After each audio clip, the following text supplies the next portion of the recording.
For today's virtual field trip, all you need is a sheet of paper and a pencil. What you're going to do is you're going to draw a line down the center of your sheet of paper. And once you do that, on the left-hand side of your sheet of paper, you're going to write down vocab at the top and then list 10 numbers going down the side of the paper. On the other side of the sheet of paper, you're going to write numbers at the top, and then you're going to list 10 numbers down the side of the column as well.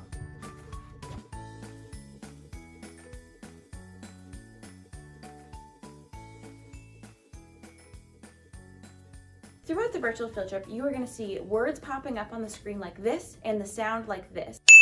You hear that sound and you see that word or number pop up on the screen, you're going to write that down in the order that you see it on your sheet of paper. It's really important to write these down in order as you see the numbers and the vocab words, because at the end of the virtual field trip, there's going to be a couple different activities using these numbers, these words, and some animals that we learned about in the virtual field trip. So stay tuned for that at the end of the virtual field trip and have fun.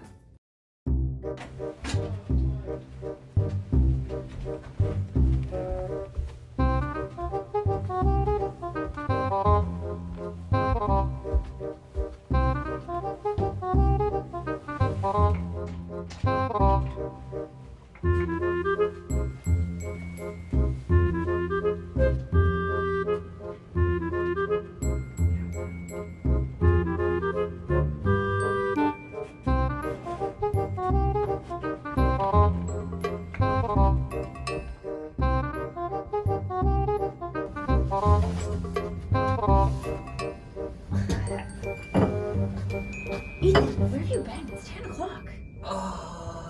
Is that a surfboard? Yeah. Where were you? Okay, let's see. Guess so. Check it out. I was out surfing here. Where is that? Did you come off a plane or something? I want to come off a plane. Where is it? It's Cape Cod. The Cape? Yeah, like Cape Cod, like the one that's like, you know, the one No that looks way. like this. Yeah. Why? Did they say something? Am I in trouble? I don't think so. I don't think anybody noticed me coming in. I don't know. Show me the picture of that dune again. Isn't that crazy? Look at that. It's Oh huge. my gosh, it's huge. How did it get like that? It's actually pretty wild. So it's actually has to do a lot with glaciers. You want to learn about it? Yeah. Right.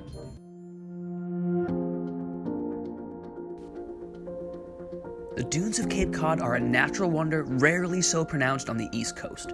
Reaching up to 50 feet high, these massive mountains of sand are critical to the preservation of this coastline. This area of dunes is known as the Province Lands, and it's comprised of a unique ecosystem known as a sand plain. In this sand plain grow very unique species of dune grass that shelter the dunes from massive erosion during storms.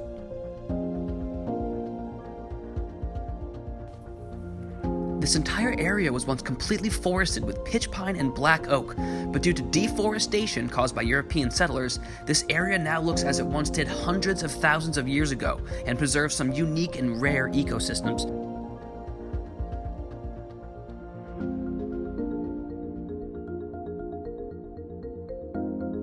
Speaking of glaciers, the formation of Cape Cod was caused by the advancement and retreat of glaciers during the last ice age. During this time, a massive ice sheet covered much of North America and all of New England. Where Cape Cod currently sticks out into the ocean was the location of a glacial lobe, which is an area of a glacier that melts and refreezes more than others.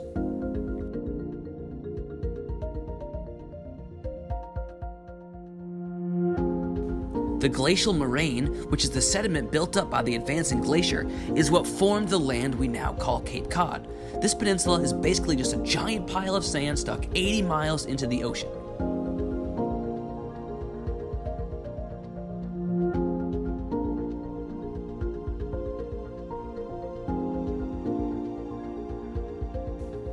Just as the powerful forces of nature formed Cape Cod, so too do they work to transform it to this day. At the mercy of the powerful North Atlantic, the landmass of the Cape is constantly changing with the tides. Unfortunately, the effects of climate change are bearing down on Cape Cod. Coastal erosion, sea level rise, and warming ocean temperatures have all increased as our planet warms. Powerful storms are becoming more and more frequent along this coastline, causing devastation to both natural ecosystems and to homes and communities as well.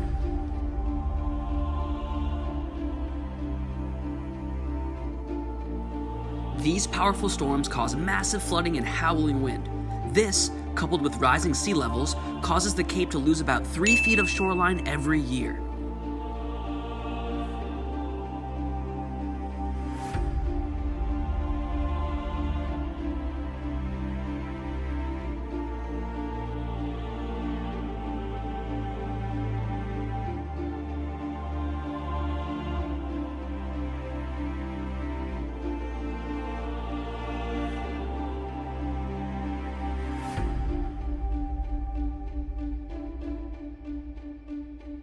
That's so crazy. I had no idea that geography was right here in Massachusetts. Yeah, it's so sick. Honestly, I would go hang there all the time.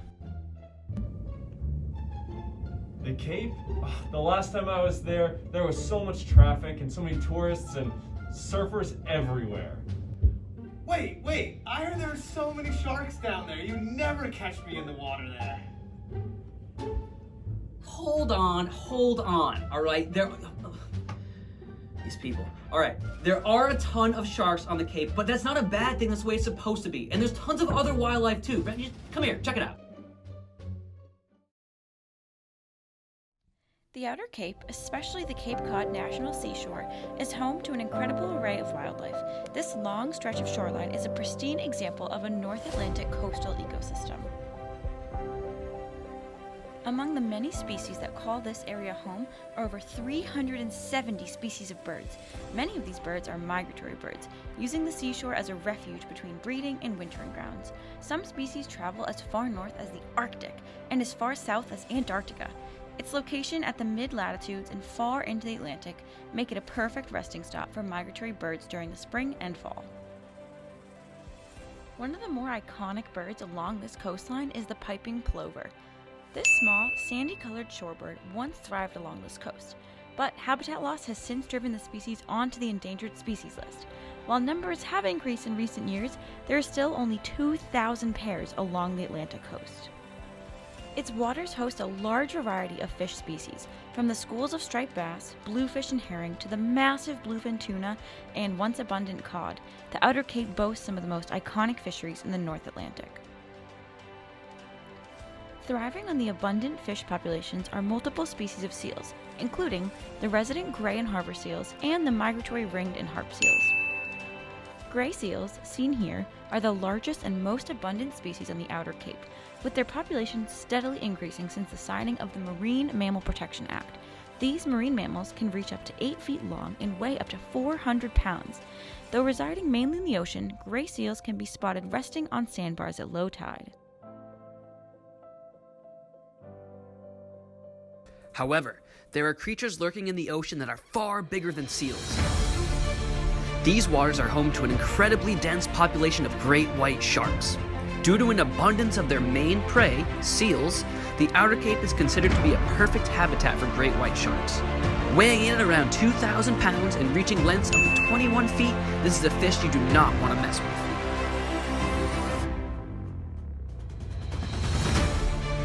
Every spring and summer, the nutrient-rich waters off Cape Cod host the ocean's giants. Humpback, fin, and minke whales, plus dolphins and many other porpoises congregate in this area, drawn by the abundance of life nurtured from Stellwagen Bank. This underwater plateau causes deep water nutrients and minerals to rise up and feed the local ecosystem. The waters off Cape Cod also host one of the world's most endangered species, the North Atlantic right whale. Hunted to near extinction due to commercial whaling, there are only 450 right whales left on the planet.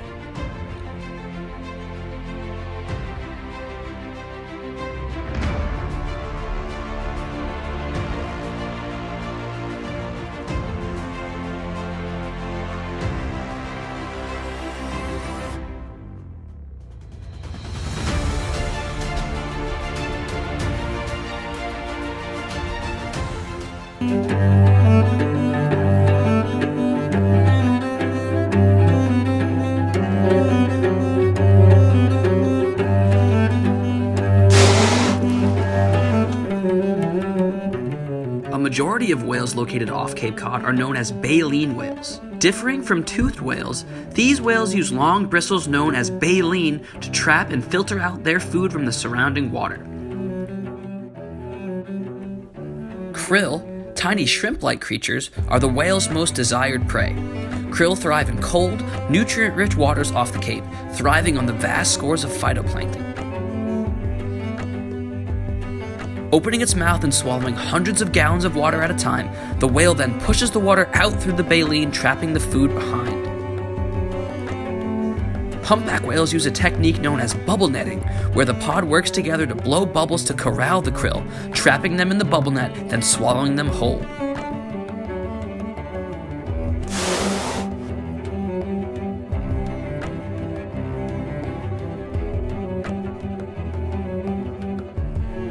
The right whale uses a technique known as skimming, where it skims the surface of the water, scooping up any krill that could be left on the surface. Stay tuned after the virtual program to run through a cool hands-on activity all about baleen.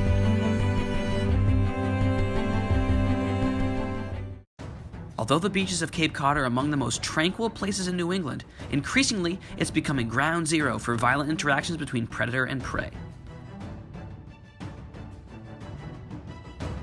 The density of seals on the Outer Cape sets a prime showdown with one of nature's most terrifying and magnificent hunters, the great white.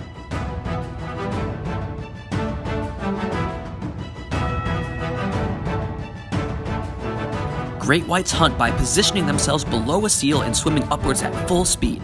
It hits its target mouth wide open and bites down, often launching itself and the prey out of the water.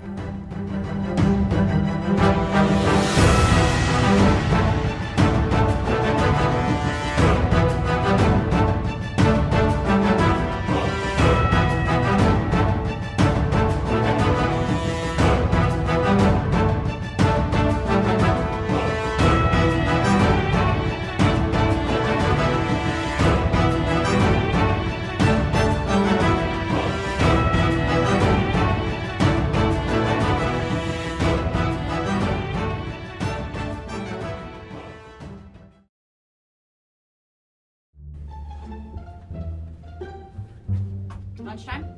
It is about that time, isn't it?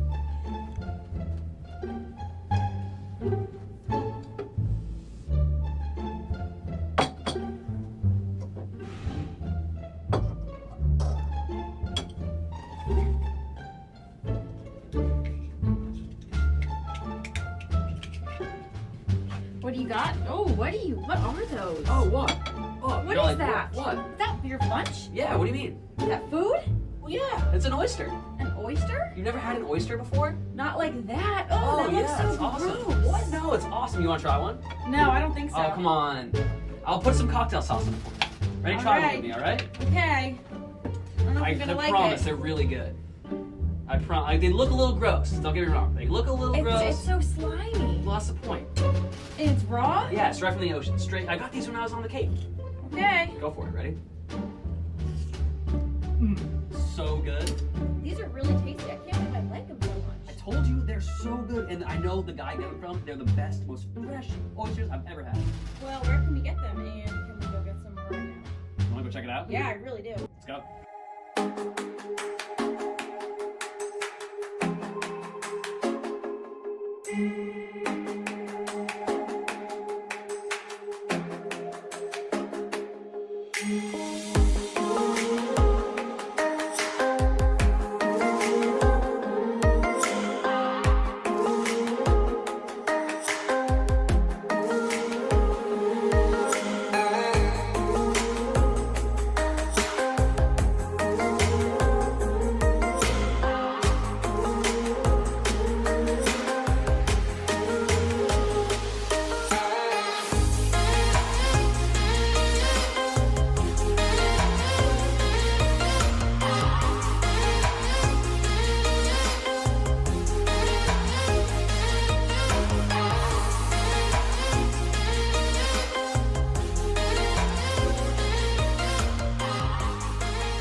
I'm so excited that we get to head down to the Cape today.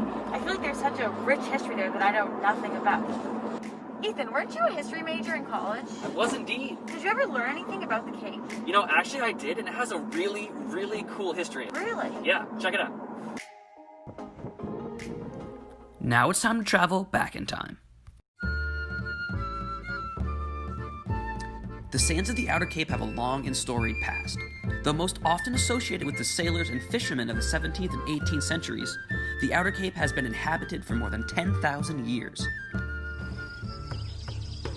Long before Europeans arrived in the New World, the Outer Cape was occupied by the Nauset tribe, farming and fishing the land's abundant resources. The Outer Cape was also the location of the first meeting between Native Americans and the infamous English refugees known as the Pilgrims. Their first encounter resulted in a small skirmish after the Pilgrims stole some of the Nauset's corn. However, the Pilgrims eventually paid for their stolen items, traded other goods, and built a friendly relationship with the tribe before settling in Plymouth.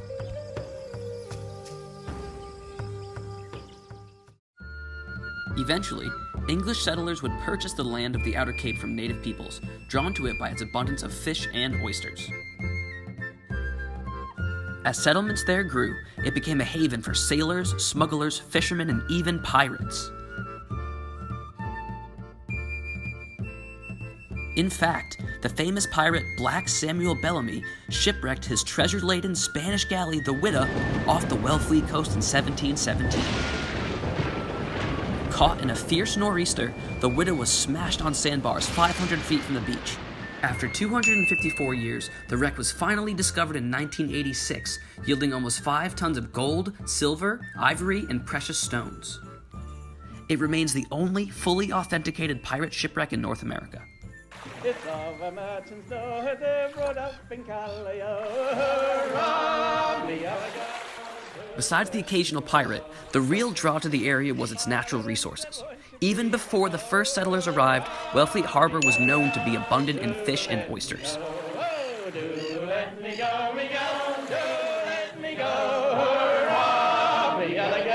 Fast forward to the 18th century, and the town is one of the largest fishing ports in Massachusetts. Driven largely by commercial whaling, fishermen also harvested the abundant population of cod and mackerel. Though numbers of cod and mackerel began declining in the early 1900s, the shellfish harvest continued to flourish. Oysters from this region were shipped all around the country, beginning the legacy of the now famous Wellfleet oyster.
Our team has finally made it to our destination of an oyster farm down in Wellfleet, Massachusetts. Wait a minute. First of all, what are oysters?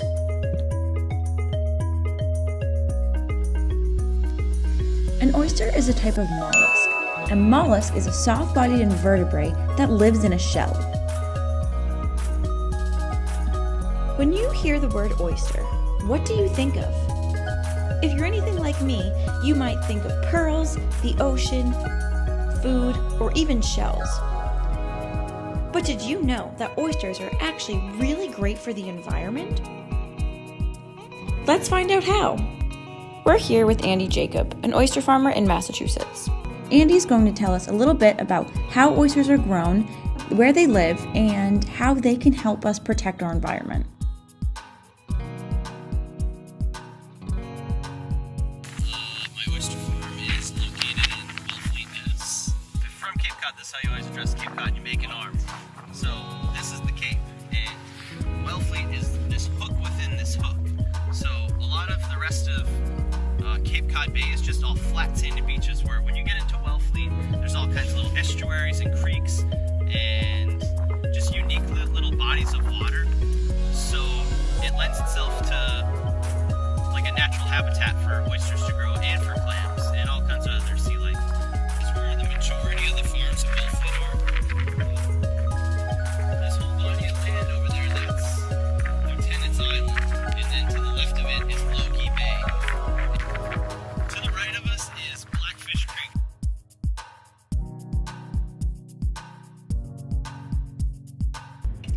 The reason why so many oyster farms are located right here in Wellfleet, Massachusetts, is because the mixing of the salt water from the ocean and the fresh water from the rivers creates a brackish environment.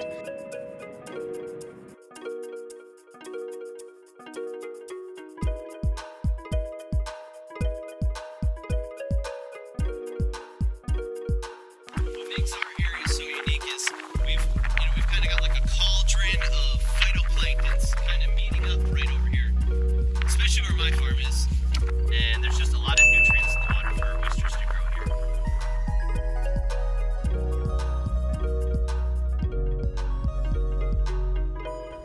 here. Nutrients are an essential part of marine ecosystems and are crucial for oyster growth. Nutrients such as phosphorus and nitrogen are the most common. These nutrients act as food for a type of microscopic algae called phytoplankton.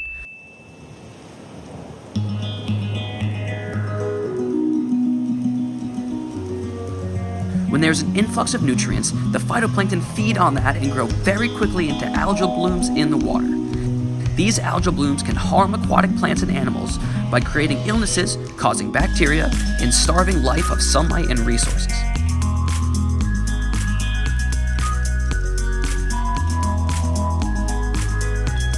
As oysters feed off the algae, they prevent algal blooms from occurring. Oysters protect and improve water quality by filtering out these nutrients and the phytoplankton.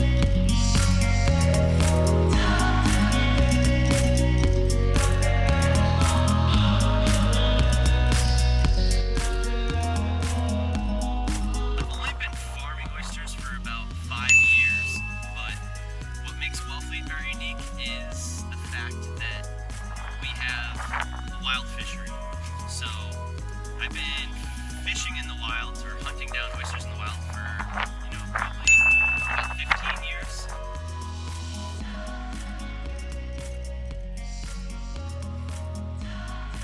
These are bushel baskets, so you can fill these up with oysters or clams. You're usually just hauling stuff. Roughly maybe 500 oysters fits into a bushel basket. When you're in the wild, fishing in the wild in Wellfleet, you're allotted 1 bushel per area per day. And it's kind of like an Easter egg hunt. You're just kind of walking around the flats and you're looking for the right size oyster. You have to measure the oysters to make sure they're at least 3 inches to be legal. So you're kind of picking up oysters, you're measuring them, and if it's a legal size and a good shaped oyster, you're throwing it in your basket, and then you're just moving along kind of just on your little Easter egg hunt. Yeah, I mean, wild fishing in Wellfleet's a great way to make a living as well, because, a basket filled with oysters is probably $300, and you can make that pretty fast in about maybe 2 hours. So if you're a young kid or, part-time oysterman, whatever, it's a great little living there.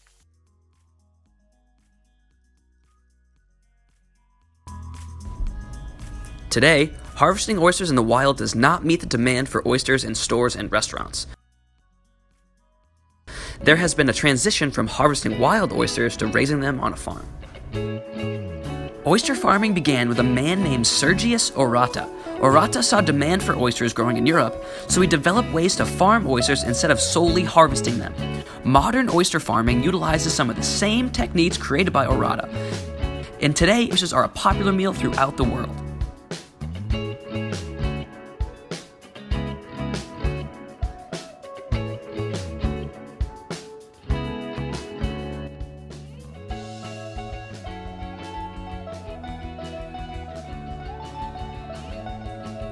A common method of growing oysters is using a contraption known as a Chinese hat.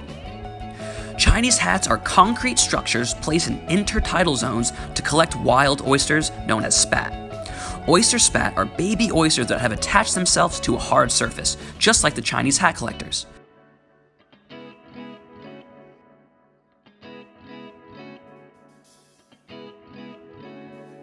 Oysters that are grown in these hats have concrete markings from where they attach themselves as young spat. Right now, it's low tide. At high tide, the water level is above these spat collectors. When the tide is high, water and nutrients filter through these spat collectors, allowing the oysters to feed and grow.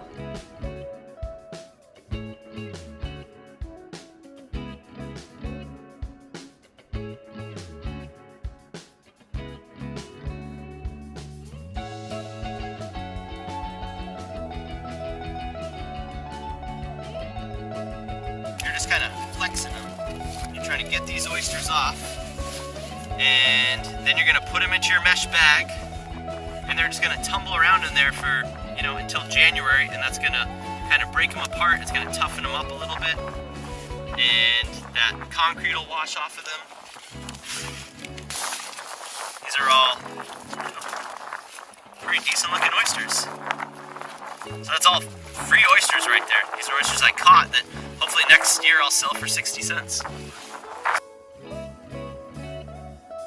While collecting wild oysters on a spat collector is a great way to save some money, you can also purchase baby oysters from a hatchery.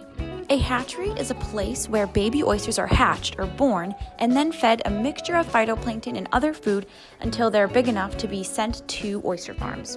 That look like lobster traps. These are called condos. So these are 3 wide by 2, so that means I can put 2 bags, one on top of the other, 3 across. So it's just a different way to grow oysters, different type of gear.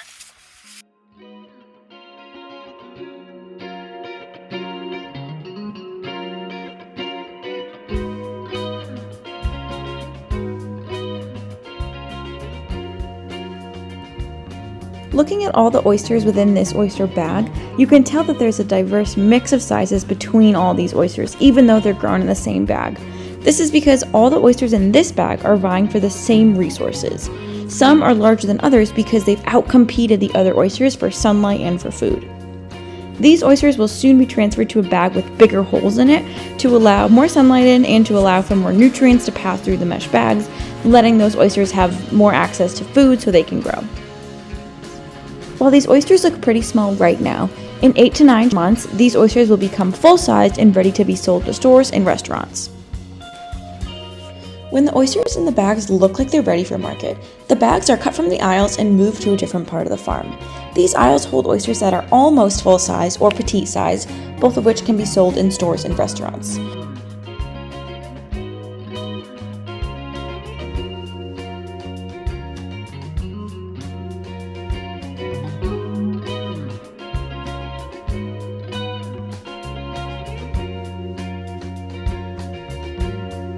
These are pretty cool because there's PVC pipe in here too, which keeps a space, because the best oysters are going to be grown in square bags, or if they are tapered like this, you definitely want something to hold them up, because if it's a flat bag, it's going to affect the shape of the oyster.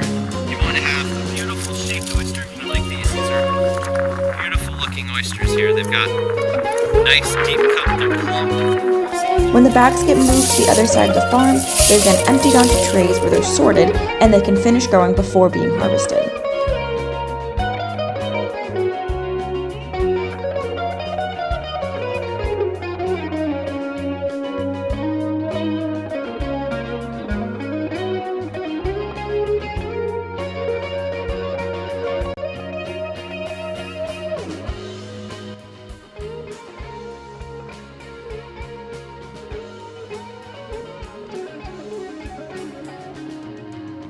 July and August, the oysters are growing really fast. So you could have a little oyster that's maybe this big 1 week in August, and you might come back and check on it the next week. It could be that big, almost double the size, and then you can come back and it could be bam, like that by the end of the month. So this little edge here, that means oysters are still growing, which is a wonderful thing to see.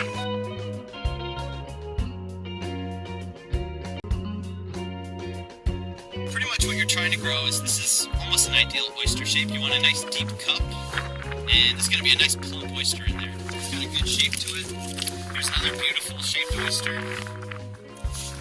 And you can see these marks on the oysters there. That means that these are oysters that were caught on a hat, because these lines are the lines that are on those circular discs over there. So when I caught these, they were teeny little babies, and they're growing into beautiful oysters.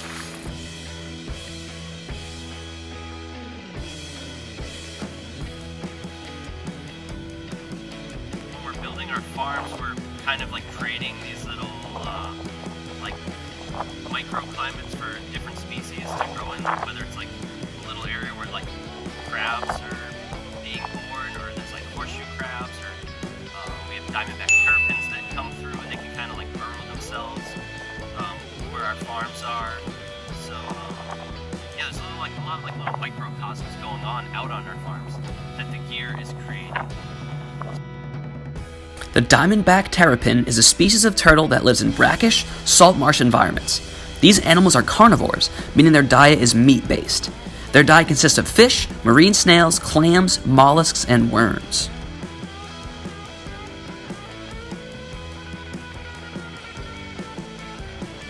In addition to purifying water by consuming the phytoplankton, oyster reefs help the oceans by creating habitats for other creatures to live. A habitat is the natural home or environment of an animal. The nooks and crannies in an oyster reef offer shelter for animals such as crabs, snails, and worms. The presence of these animals brings other life such as the diamondback terrapin to the habitat as they hunt for food there. Other living creatures such as barnacles use the shells of an oyster as a habitat and latch onto them.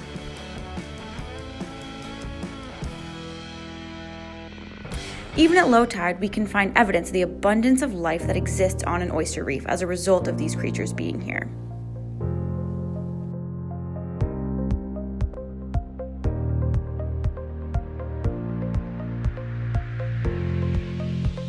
Our natural predators on the farm are going to be moon snails and oyster drills. Sometimes crabs, maybe like an octopus too. If an octopus can get out there, he can get his way to the shell, but for the most part, it's just these little teeny snails. So this is like enemy number one on an oyster farm. That's an oyster drill right there. They look really pretty, but these guys latch onto oysters and they kill oysters.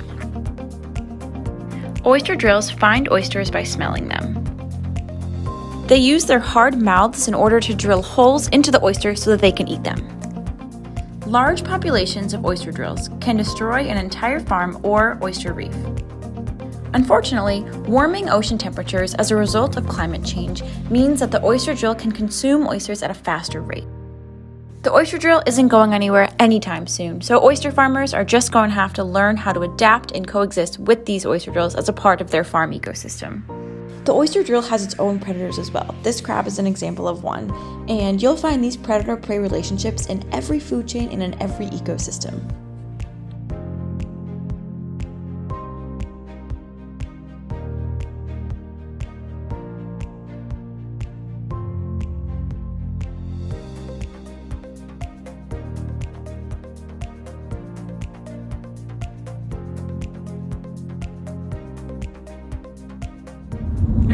Wow, that was honestly so cool. First of all, Andy is the man. Second of all, I'm glad that you finally like raw oysters.